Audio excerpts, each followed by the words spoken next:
The rain was the kind that feels personal, not the soft kind that makes you want to stay in bed. This was the mean, sideways, slap-you-in-the-face kind that floods gutters, kills umbrellas in 60 seconds, and makes you question every single decision that led you to this exact moment. I was standing in the lobby of one of the most expensive hotels in Chicago, soaking wet, hair plastered to my face, mascara halfway down my cheeks.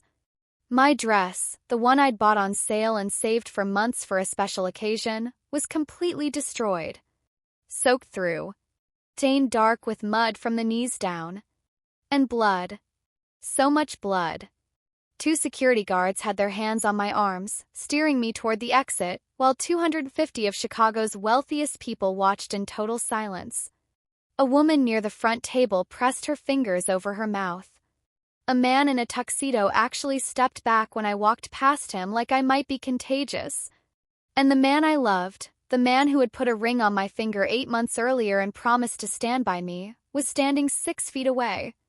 Not moving. His mother leaned toward the woman beside her and hissed something just loud enough for me to hear. She always was a problem waiting to happen. That was the moment I finally understood. Not just about that night. About everything. But right as the guards were about to push me through those ballroom doors, something happened that none of us in that room saw coming. The doors burst open from the outside. And everything changed. Welcome back to Silent Revenge. I'm so glad you're here.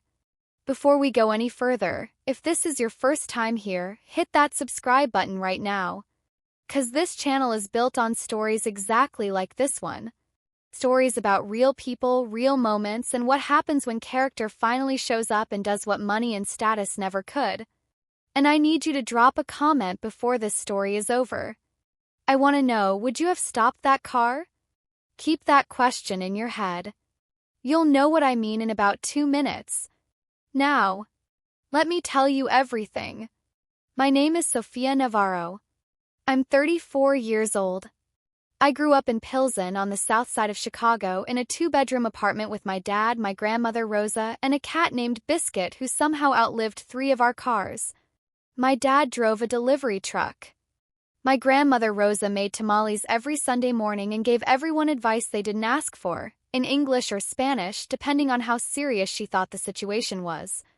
I became a trauma nurse because when I was 17 years old, I watched a paramedic save my downstairs neighbor's life right in our building hallway after a heart attack.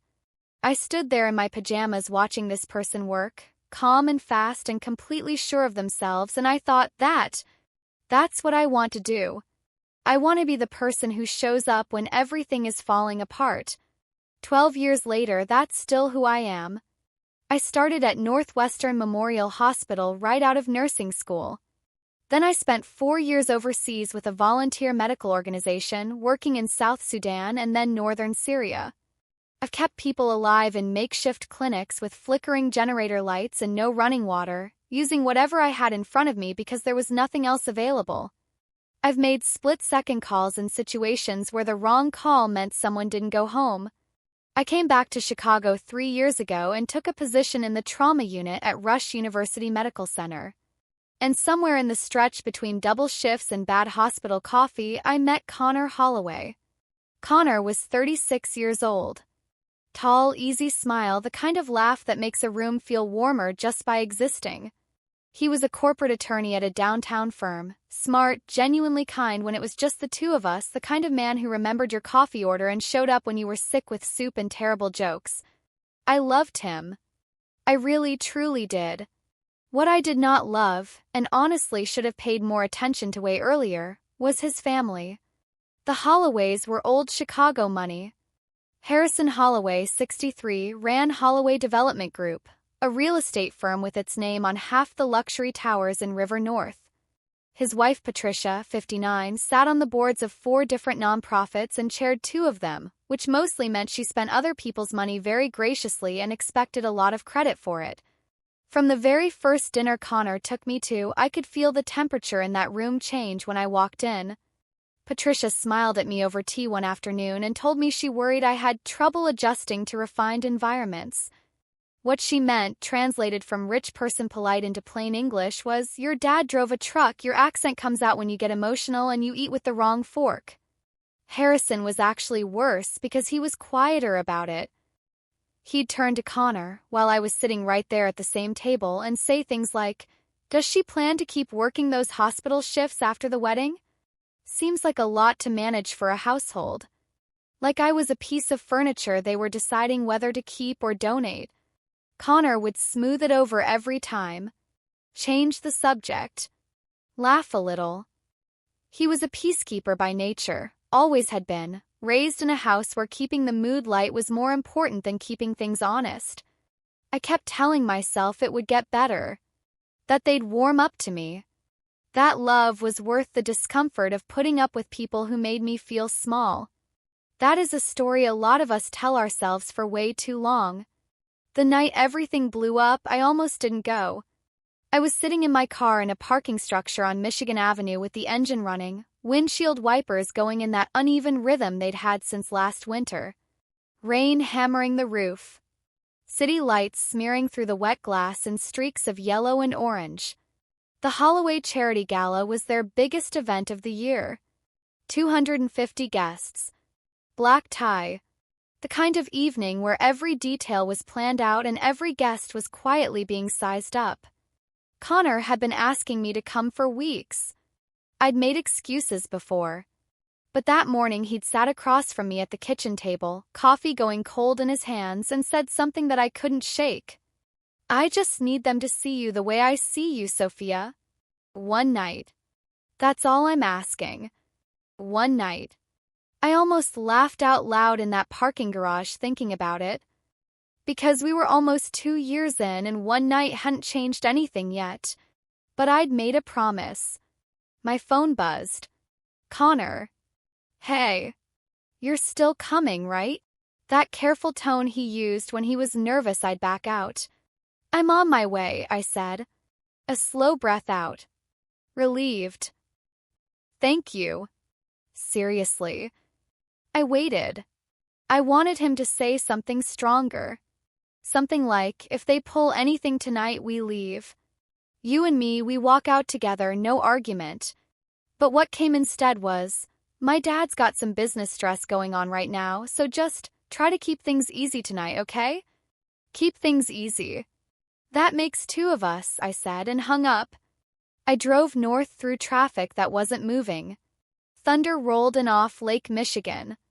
The city looked beautiful and completely indifferent, the way it always does when you're struggling inside it.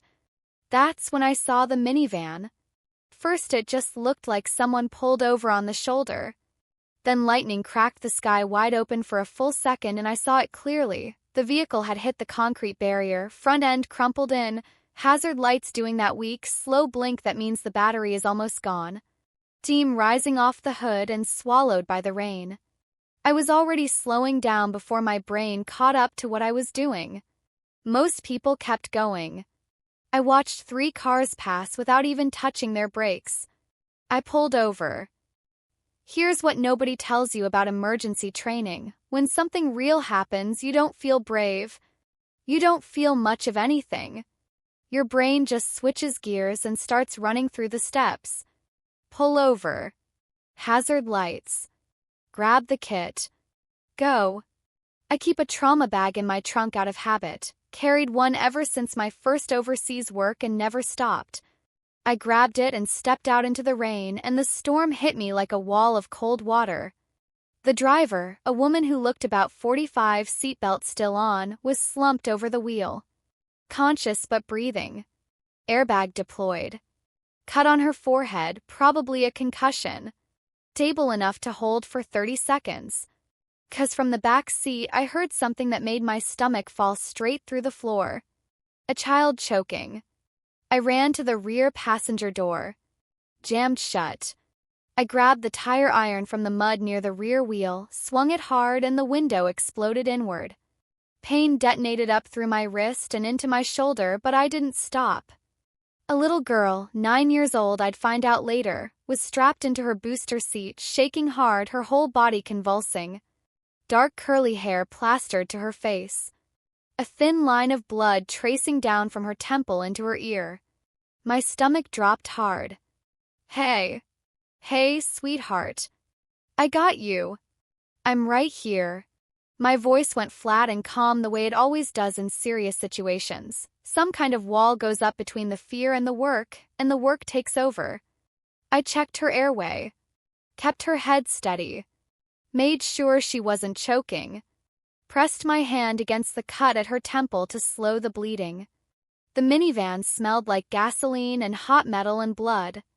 I was half inside the vehicle with my knees on broken glass, rain hammering the roof above me, dress soaked through, and the only thing in my entire head was this little girl. Her lips were starting to go blue at the corners. Come on, sweetheart. Stay with me. Her name was Maya. I figured that out from a keychain on her backpack. Pink canvas bag with a little rainbow patch on the front, wedged under the seat and soaked through. I talked to her the whole time even though her eyes were closed. Kept my voice steady. Kept saying, "You're doing so great, help is on the way, you're being really brave." And then her fingers found my sleeve. Small fingers. So small. She grabbed onto the fabric of my dress like it was the last solid thing in the world. Her eyes fluttered open just barely, big brown eyes, terrified, and she whispered something so quiet I had to lean all the way in to hear it over the rain. Don't go away. I've treated hundreds of patients in 12 years. I've held the hands of grown men who were scared out of their minds. But there is something about a child asking you to stay, looking right at your face and asking you personally, that gets past every professional wall you've ever built. Every single one. I'm right here, I told her. I am not going anywhere. The paramedics showed up 6 minutes after I called 911. The lead medic, a sharp, fast-talking woman named Jade Torres, took one look at how I was positioned inside that vehicle and the information I rattled off and said, "You medical?" "Trauma nurse." 12 years. One nod. That's all it took. In emergency medicine, that nod means, "I trust everything you just told me, let's move." They got Maya onto the stretcher.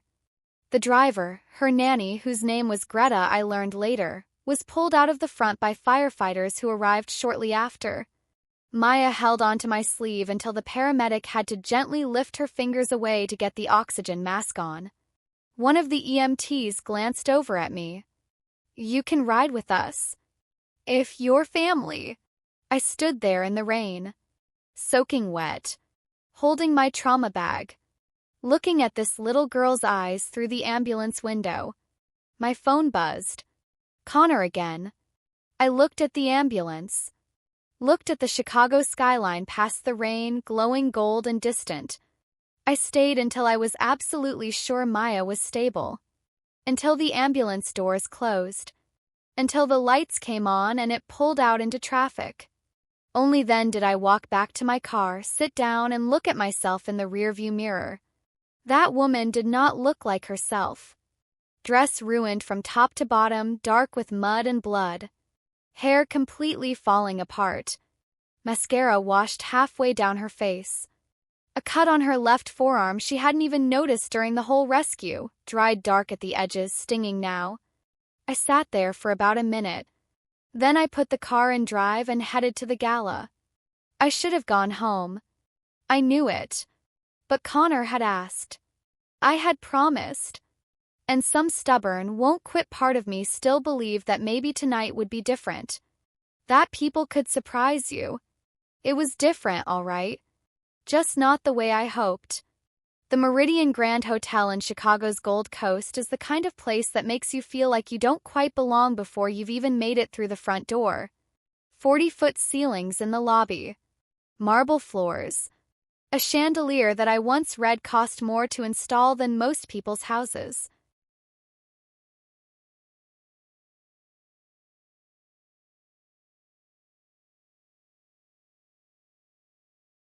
The young valet attendant, he couldn't have been more than 22, looked at me getting out of my car and his eyes went wide. "Ma'am, are you okay? Do you need me to call?" "I'm fine." "Long story. Please be careful with the trunk, there's medical equipment back there." Inside. warmth, expensive perfume mixed with champagne, a string quartet playing somewhere, champagne glasses catching the light. I caught my reflection in the mirrored lobby wall and kept moving. The ballroom doors were open ahead of me. Warm golden light. The low hum of a party going well. I walked in. The silence spread table by table, like a slow wave rolling from the entrance toward the back of the room. Conversations faded out one by one. Heads turned. A waiter stopped mid-step with a full tray in his hands. A woman in a red dress made a quiet sound and covered her mouth. Patricia Holloway was near the front of the room in a silver gown, surrounded by donors. Harrison stood beside her, laughing at something one of the board members had said, completely relaxed. They looked up. Patricia's face went completely still. Connor started toward me from the far side of the room. I could see the worry on his face from 30 feet away. But his mother got there first, cutting through the crowd the way she always did when she was managing a situation before it could become one. "Oh my God," she said under her breath, eyes moving up and down my dress. "What on earth happened to you?" "There was a crash on Lakeshore Drive," I said, keeping my voice even. "A little girl was hurt. I stopped to help." Patricia's eyes didn't go to my face to check whether I was okay. They went to the room. Checking who was watching, counting the damage. "You came here looking like this," she said. That hit harder than I expected. Not because it was a surprise, I'd been on the receiving end of worse from her, but because she still hadn't asked if I was hurt. Hadn't asked a single thing about the child. All she saw was the problem I was creating for her party. I didn't have time to go home and change. There was a child. "We have city council members here, Sophia." Her voice went low and sharp. "Board members. 2 reporters. Do you have any idea what this looks like?" "It looks like someone helped a kid who almost died on the side of the road," I said. Harrison materialized at her shoulder. Jaw tight. Quiet, practiced anger of a man who spent 60 years never having to raise his voice because the room always bent to him first. "You are covered in blood," he said. "Yes, I am. Because you have embarrassed this family enough for one evening." He didn't look at me when he said it. He looked past me and raised 2 fingers toward the security team near the entrance. And I looked at Connor. 6 feet away. Close enough to take 1 step. Close enough to say one single word, "stop," and it would have been enough. I could see everything happening on his face at once. Pain. Fear. Conflict. Love. All of it crashing into each other, none of it winning. But his feet didn't move. That is the thing I have come back to more times than I can count in all the weeks since that night. Not what Harrison said. Not what Patricia did. Connor's feet not moving. 2 guards reached me. One put his hand on my arm. "I can walk myself," I said. I was already turning. Already deciding I was going to leave on my own terms because that was the one thing I still had control over. And honestly, some part of me felt a strange kind of relief. Like something that had been quietly infected for 2 years was finally, painfully opening up clean. Then the ballroom doors blew open from outside. Cold air poured into the room. Rain blew in sideways. The whole ballroom smelled like the storm for a second. A woman in a long black coat came through those doors like she'd never in her life had to wait for a room to make space for her. 2 men in dark suits were right behind her. Her silver hair was perfect despite the weather outside. But her face, that face was white with a very specific kind of fear. Kind you only see on grandmothers when someone calls them with news about their grandchild. 250 people recognized her immediately. Eleanor Voss, 71 years old. Founder of Voss Capital Management, one of the most powerful investment firms in the entire Midwest. 3 years straight on Forbes' list of the most powerful women in American finance. And, this matters, the woman whose financial backing Harrison Holloway had been desperately chasing for 18 straight months. Calling, emailing, working every mutual connection he had, doing everything possible to get her attention. Her eyes moved across the room, found the security guard with his hand on my arm, found the blood on my dress, then found my face. And her expression just broke, wide open. "That woman," she said, her voice cracking right down the middle of it, "saved my granddaughter's life. I need you to sit with that for just a second." Picture the room. 250 people. Dead silence. A security guard with his hands still loosely wrapped around the arm of a woman covered in a child's blood. And the most powerful person in that entire building, the one every single guest there was either trying to impress or quietly afraid of, walking straight toward her. Nobody breathed. The guard's grip on my arm went slack so fast it almost made me stumble. Eleanor Voss walked across that ballroom floor without looking at a single other person in the room. Straight line. No pause. Eyes locked on me. People moved out of her way before she even got close enough to require it. That kind of thing, that kind of presence, you can't fake it and you can't buy it. She stopped in front of me. Close, she looked like someone whose polish had been earned through real loss, not inherited ease. Kind of face that grief has shaped over many years into something quieter and sharper and more true than what was there before. Her eyes, dark, steady, completely direct, went to the cut on my forearm. "You're hurt," she said. "It's not serious. You were still there when they put her in the ambulance." "She was scared," I said. "I didn't want her to be alone." Eleanor pressed her fingers to her mouth for just a moment, holding herself together in front of a room full of people she had spent decades never showing weakness to. "She told the paramedics," Eleanor said, her voice very careful and controlled, "that the lady sang to her." I looked down. I hadn't even realized I'd been doing that. It's just something I started doing years ago with scared kids. You give them something steady to hold on to besides the fear. A voice. A sound. Something that says, "I'm still here, everything's okay, keep breathing." Eleanor looked up at the room. Loud enough for everyone to hear. "My granddaughter Maya is 9 years old. She had a serious head injury and was going into a full-body seizure inside a vehicle that was leaking fuel. The doctors at Chicago General told me tonight that another 7 to 8 minutes without someone helping her on that roadside," she paused. "Just for a beat. And we would not be talking about Maya's recovery right now. We would be planning her funeral." The room absorbed that. Eleanor looked back at me. "What's your name?" "Sophia Navarro." "Ms. Navarro." She reached out and took both of my hands, didn't flinch for even a second at the dried blood on them. "Thank you." And then Eleanor Voss hugged me. Right there. Middle of the Meridian Grand Hotel ballroom. In front of every important, powerful, carefully curated person in that room. She put both arms around me and held on. I felt her shoulders shaking slightly. I just stood still and let her because sometimes that is the only honest thing you can offer someone. When she finally stepped back, she turned toward Patricia and Harrison. "And I want to be real with you, I have been in some intense situations in my life. I have watched experienced doctors deliver the worst possible news to families.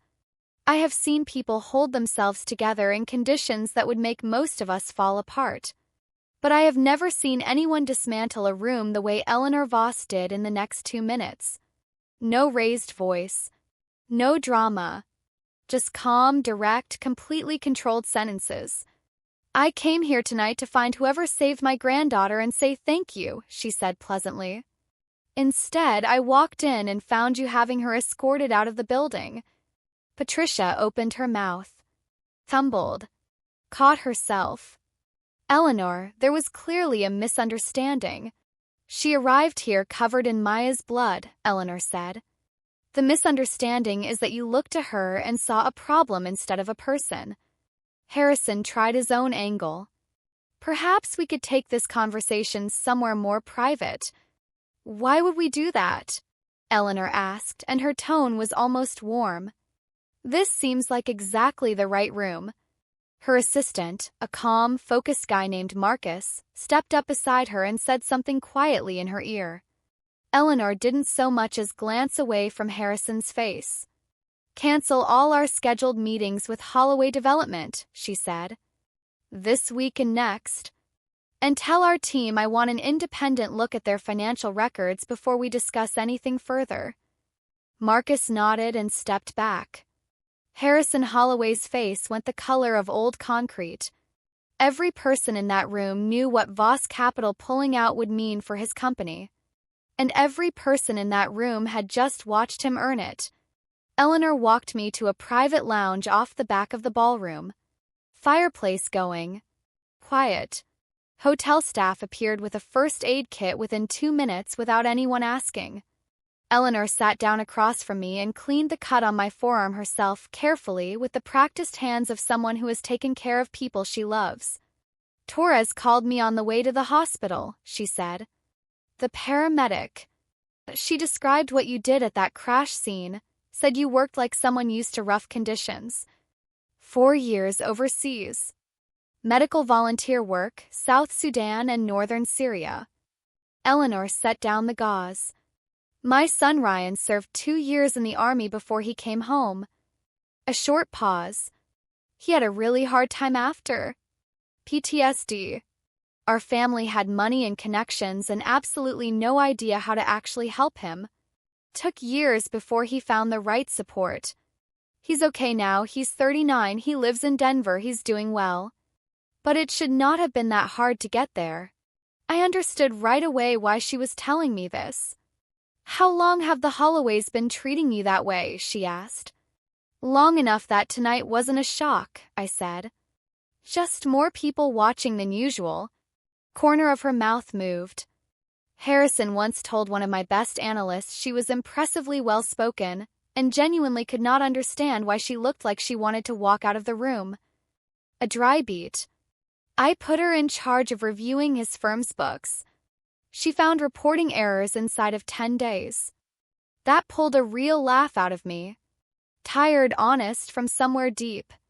"People always show you who they are," Eleanor said, "when they believe their bank account protects them from ever having to answer for it." A knock at the door. Marcus again. "Ms. Voss. The Voss Capital Partners are asking about Thursday's meeting with Holloway Development." "Remove it from the calendar," Eleanor said, still looking at me. "Remove all of them.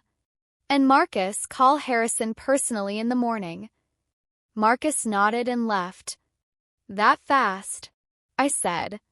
"I've been in finance for 37 years, she said simply.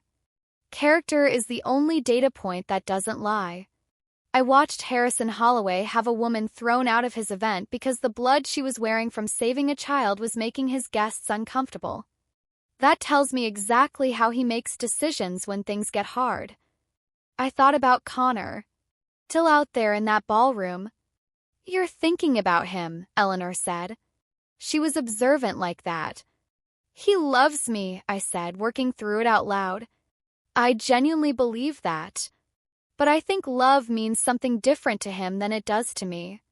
In his version, loving me is fine, right up until it costs him something in front of his parents. And in your version? I thought about the minivan.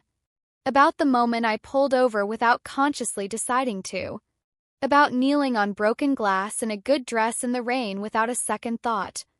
In my version, I said, love is what you actually do when it costs you something.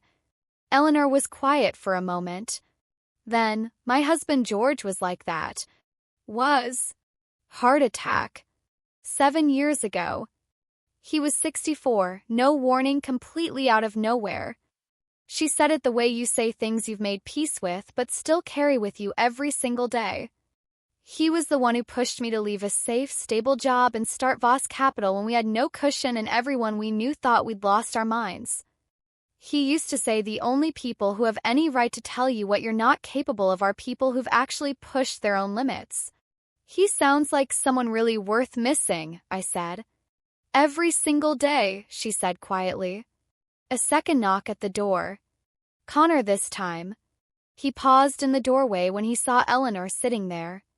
She looked at him once, measured, unhurried, and stood up. She walked past him toward the door and stopped just for a second. Think carefully, she said quietly, about who you want to be. The door closed. Connor looked like he'd aged 5 years in the last 30 minutes. Bow tie hanging loose. Face drained of color. Hands that had no idea what to do with themselves. 36 years old, and he looked like a kid standing in the wreckage of a decision he couldn't take back. Sophia, I am so sorry. I didn't answer right away.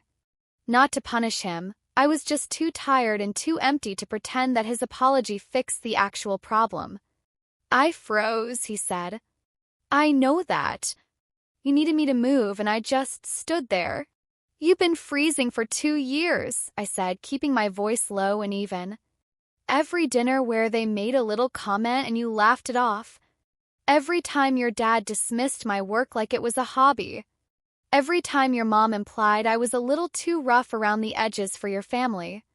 You've been choosing smooth over honest for 2 years, Connor. Pain moved across his face. I thought if I kept things calm long enough, it would all eventually work itself out. Things like that don't work themselves out, I said. They just pile up until something breaks. He sat down heavily in the chair across from me. Out in the hallway, I could hear Harrison, that controlled, cold fury of a powerful man suddenly finding out that his choices have caught up with him. Voss Capital is done with us, Connor said quietly. Not blaming me. Just putting a fact in the room between us. I know. My father is going to, he stopped himself. Blame me. Fall apart, he said.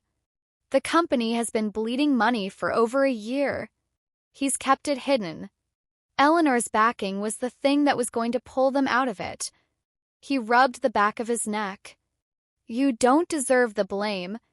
I'm just telling you what's going to happen.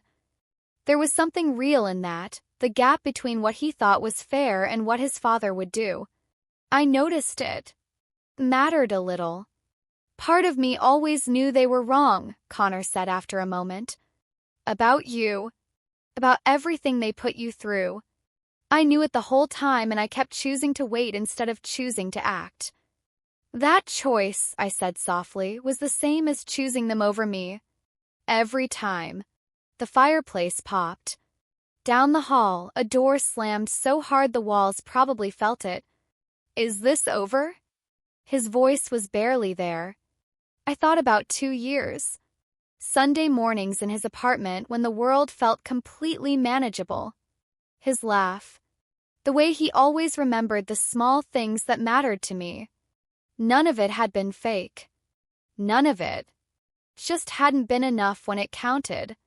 I took the engagement ring off my finger. Connor made a sound like something giving way deep in his chest. I needed you to choose me, I said, before a room full of people forced the question. The ring was cold and heavy in my palm. I set it on the table between us. For a moment neither of us said anything.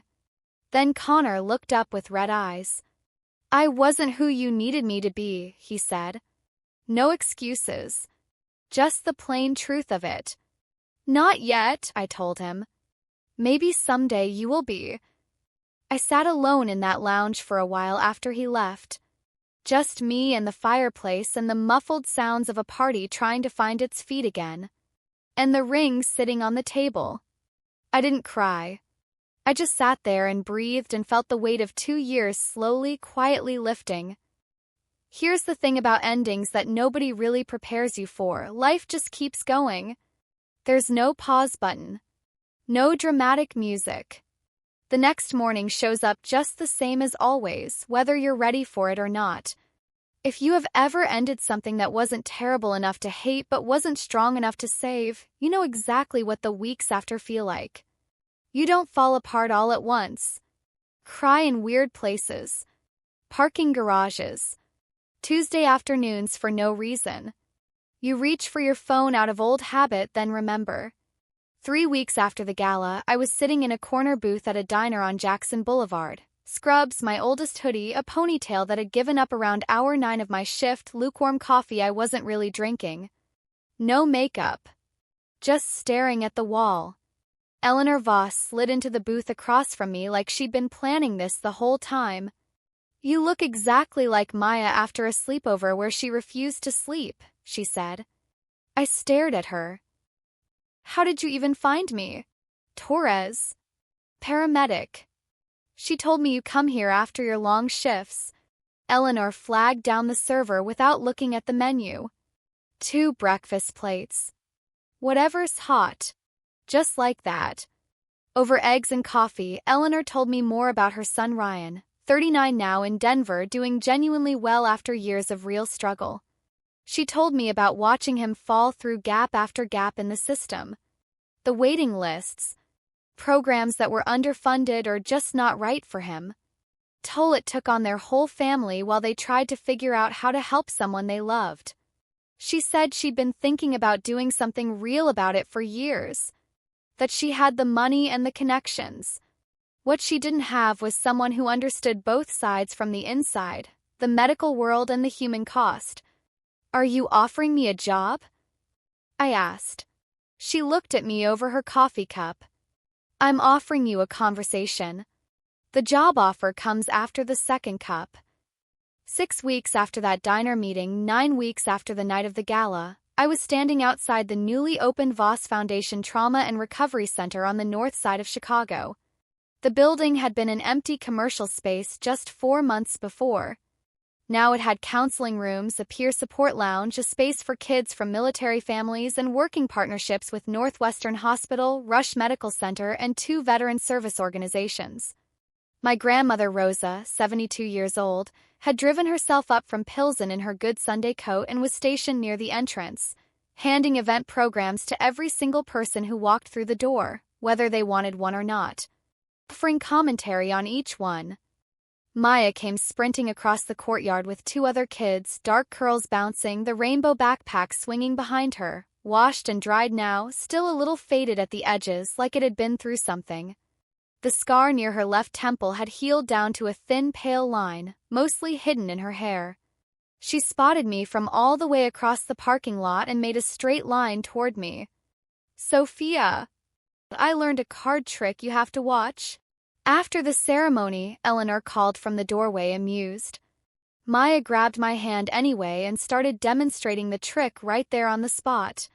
I laughed, a real one, the kind that comes up from somewhere deep and surprised, and let her. 'Cause 9-year-olds don't wait for ceremony. They grab your hand and they show you the thing.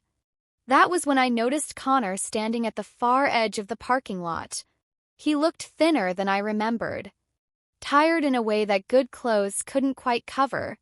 He'd been standing there a few minutes, working himself up to walking over.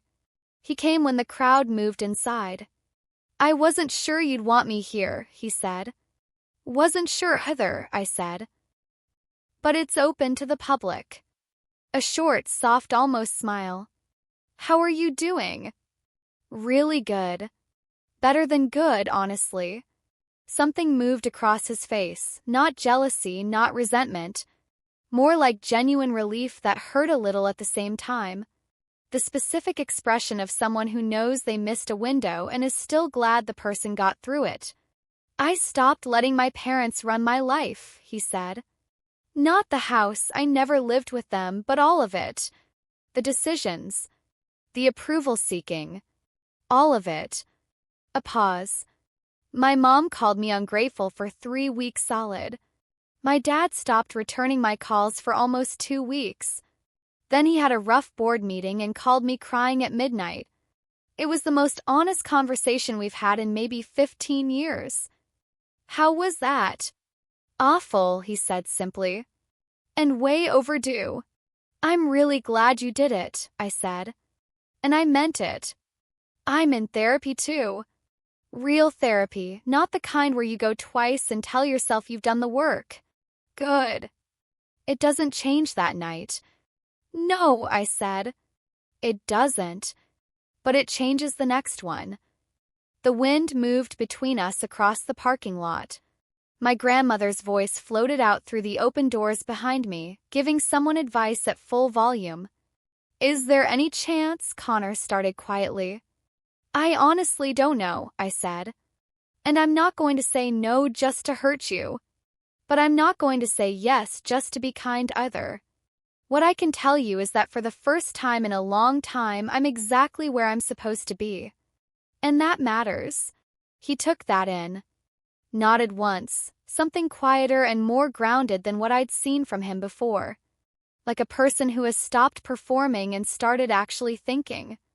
"Take care of yourself, Sophia." "You too, Connor." He walked back across the lot without turning around. And watching him go, I want to be straight with you about this, it didn't feel like losing something anymore. It felt like setting something down that I'd been carrying with both hands for too long. Maya found me 2 seconds later. Grabbed my hand with both of hers. "Eleanor says 5 minutes. "Then we better move," I said. She looked up at me. "Are you nervous?" I thought about clinics with no running water and generator lights and split-second calls. I thought about sitting alone in a parking garage at night trying to talk myself into walking into a room full of people who'd already made up their minds about me. "Nah," I said. "I'll be just fine." She squeezed my hand, firm and certain, the same way she'd grabbed my sleeve in that broken minivan on Lakeshore Drive. And I walked through those doors. The auditorium was packed. Veterans, nurses, paramedics, social workers, military spouses managing tired little kids on their laps. Real faces, worn faces, faces that had been through things and come out the other side a little different. My grandmother Rosa had somehow secured herself a seat in the second row. Eleanor introduced me briefly. Said a few words about that night on Lakeshore Drive that made at least 4 people reach for their programs to fan their eyes. When I stood at that podium and looked out at the room, I thought about what Eleanor had said to me in that diner booth 3 weeks earlier, kind of joking, kind of completely serious. "You ran toward a wrecked car in a formal dress to help a stranger's child. So what exactly were you so afraid of when you almost didn't walk into that ballroom?" I hadn't had an answer for her then. I had one now.